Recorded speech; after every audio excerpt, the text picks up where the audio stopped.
En premier lieu, nous recevons le Seigneur Jésus-Christ comme notre Sauveur. Mais après, nous découvrons qu'il est notre Roi. Beaucoup de croyants ne le reçoivent pas comme leur Roi, car ils désirent suivre leur propre chemin.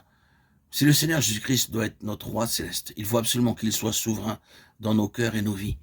Nous devons faire chaque chose avec sa permission. Durant notre scolarité, nous devions obtenir pour tout détail la permission de notre maître d'école. De la même façon, nous devons aller au Seigneur Jésus-Christ et chercher à obtenir sa permission pour toute chose. C'est de cette façon qu'il devient le Seigneur de nos cœurs et le Roi de nos vies.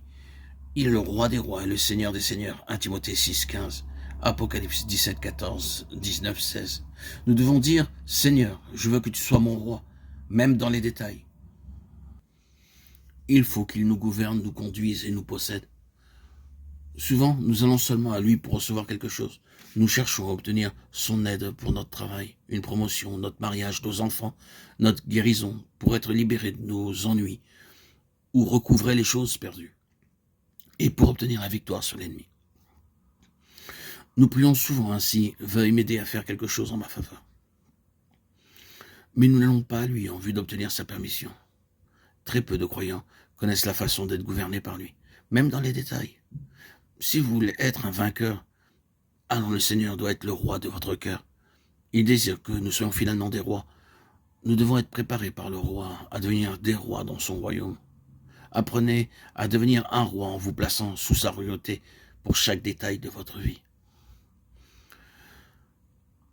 Le second être vivant était semblable à un veau, livre de l'Apocalypse. Un veau est un symbole de sacrifice. Le Seigneur Jésus-Christ s'est livré lui-même comme notre sacrifice d'expiation, de culpabilité, d'action de grâce, sacrifice de paix, comme notre offrande et comme l'Holocauste. Grâce à son sacrifice, il a pourvu à tout. En premier lieu, il est mort à notre place. Il a pris sur lui nos péchés. Il est devenu notre sacrifice d'expiation. Il a pris sur lui notre jugement et notre condamnation.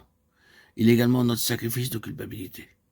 Bien que nous soyons nés de nouveau, nous commettons des péchés en pensée, en parole et en acte quand nous sommes trompés par l'ennemi. Notre Seigneur est notre sacrifice de culpabilité afin de nous purifier de toute souillure qui pénètre en nous après notre nouvelle naissance. Il est aussi notre sacrifice de paix. Lorsque l'ennemi introduit quelques craintes dans nos cœurs, nous allons à lui. Il nous dit alors, je suis ton sacrifice de paix. N'aie pas peur, je suis avec toi. Je ne te délaisserai point et je ne t'abandonnerai point.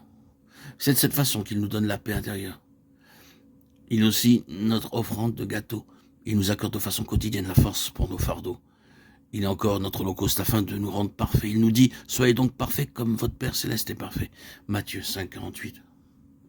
Comment pouvons-nous être humains parvenir au trône du Seigneur Jésus-Christ? C'est en le voyant comme un veau.